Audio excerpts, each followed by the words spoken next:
Greetings, everybody.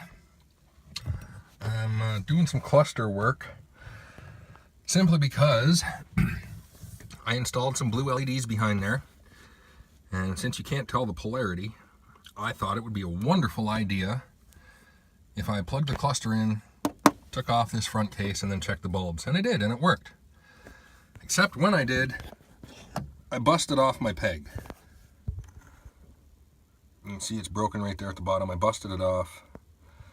And I managed to glue it back in, but I really don't like that solution. So what I was going to do, I was going to swallow my mistake, and yes, pay the $1,200 for a new cluster. Came to find out that the cluster for this one is discontinued. So you can't get it anymore, can't get it programmed with the mileage. And I've talked to 3 different Dodge dealerships, called FCA Canada, looked into every possible option that I could.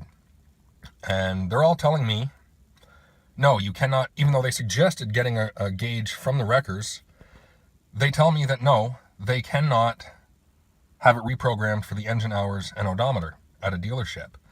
Because what they do, when you need a new cluster, they write everything down, send it off to a company, and the company, they reprogram the clusters. They program your mileage and hours and everything into it and your VIN number. So getting one from a wreckers isn't a good idea.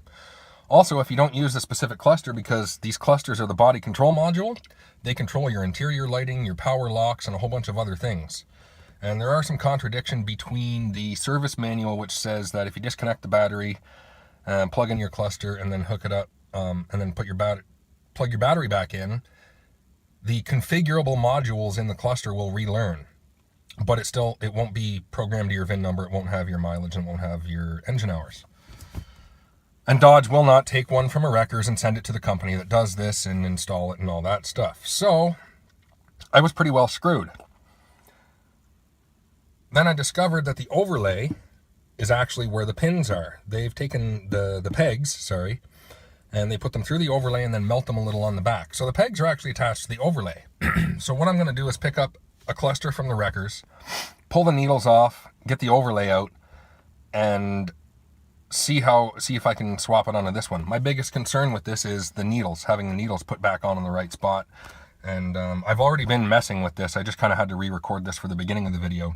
I'm pretty confident I can get them back in the right calibration, at least close anyway. So see, when you turn it on, they return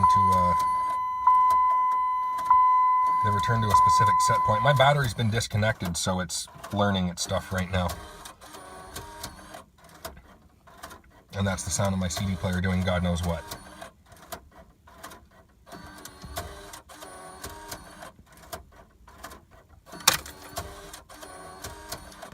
Now the other thing, I want to dispel a little myth here. Actually, I'll approach that later at the end of the video, because I already have. So that's it for now. Alright, just doing some testing on my gauge cluster with, this is a salvage cluster from the scrapyard. So I'm not really too worried what happens with this one. See, we can move. I've just put these needles on wherever, and you see we can put them on, turn them around. There's no pins here, they're on the overlay. Let's flip these around in any willy-nilly position. But when power is applied, hang on here, they all jump back to a stop position, which should be the 0 line on every gauge. So I'm thinking it'd be pretty easy to put these back for the most part.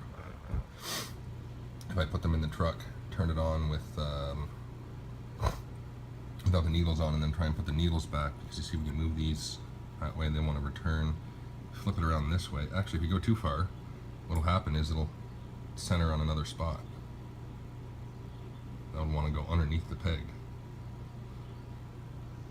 Same with these over here. But they seem to want to return to their stop positions. So this might not be so bad, and I might be able to get these put back on accurately.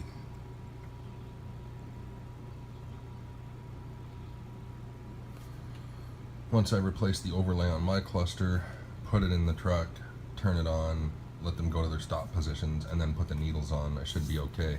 Run the self-diagnostic check, which I don't think can be done here. I need 2 hands to try that. As it turns out, you can actually do a self-diagnostic actuator test on these with them out of the vehicle. So apply power, get it going. It's going to return our motor to its dead stop positions, the speedometer intact. I'm just going to do this rudimentarily right here and put this on carefully, trying to line it up with the 0 without moving the motor. And that lines that up with 0. Let's do the speedometer as well. Just carefully. I'm just trying to get them to line up as neatly as I can for the video. That actually looks fairly well. So when you got power applied, everything returns to its dead stop positions. Like that's the dead stop that's going to move there. If you flip this around, it wants to go back on the other side of the pin. Your voltage gauge and your fuel gauge are going to be different with power applied, because as soon as you turn on your ignition, it's going to show you what your fuel level is and what your charging level is. So they'll have to be put back, you know, from taking a picture. So disconnect the power, and we'll do the self-diagnostic test and see how well those needles lined up. So push the button down, apply power. Test started. I know you can't see it up in 100, but this actually looks like it's fairly on point for the most part. In doing the test on my cluster that I haven't taken apart, it doesn't hit like 20, 40, 60, 80, 100 exactly. It actually, for a couple of them, it's a little below or a little above, and that cluster's never been taken apart. So that's the self-test, and I'm pretty sure you can get these needles back on fairly accurately by putting it into your truck without the needles, turning on the ignition, and then putting the needles back on in their dead stop position. Alright, one of the common myths that we have, or that I keep seeing around, is that if you run this self-calibration test that everybody says, it'll put your needles back in order. Now, as you can see, my tach and my speedometer, they're way the hell off. Alright, so apply power, there. It's put the pins at their normal stop position. Right, so I move this, it's gonna go right back there, it's gonna go right back there. Now let's do what everybody says. Let's run that self-calibration test and let's see. We know my needles are way the fuck out of whack, alright? So we're gonna hold this down, we're gonna apply power. Test started. There it goes. It's just sending them everywhere. Way past their set points. Test running.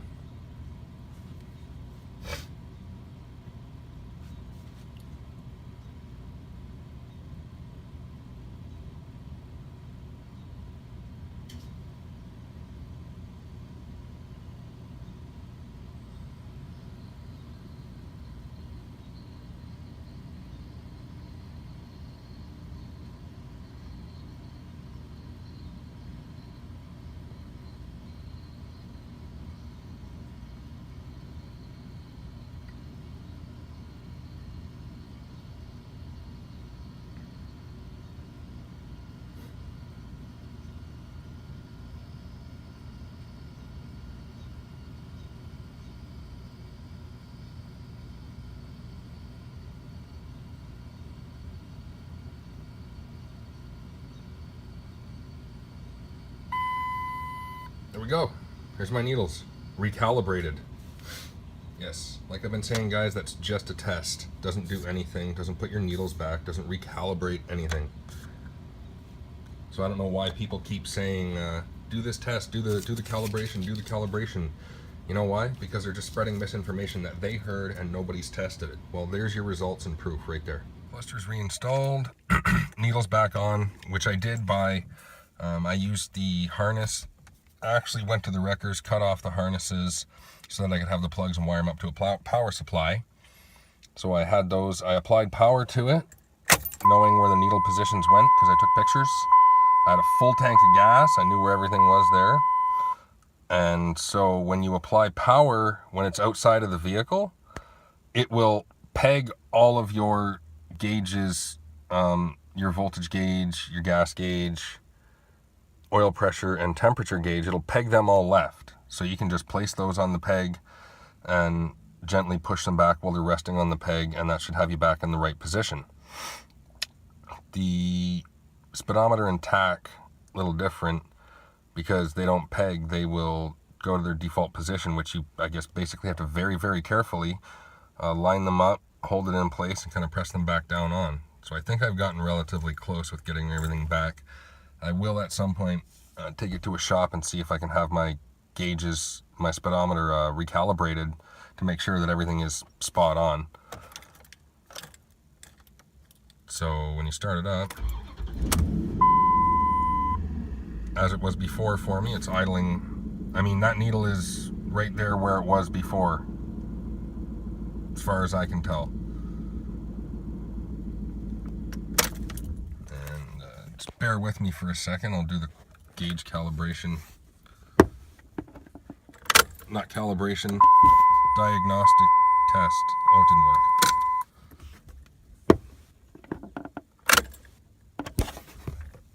There.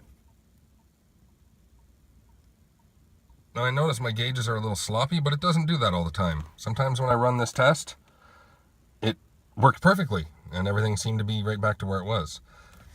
Please note, this is not a recalibration. This is not any way to fix anything. If you put your needles out of whack, they're still going to be out of whack after doing that. So all this is just a test, which you can run before. Oh, and my gauges, I think, were a little sloppy before too, so it's nothing that I've done. Everything seems to be working normally, except I've got all these codes here, which is from tinkering around with various things in the truck throughout, as you've seen through my other videos. So I got my gauges fixed, got the peg, the overlay back on, and everything looks pretty normal. The only thing that I really have to do is I'm going to take a business card, fold it in half, and press my needles back down onto the gauges further. Because I have a little bit of excessive light bleed there, and I can fix that by pressing my needles on a little bit further. So that's the cluster all fixed up there.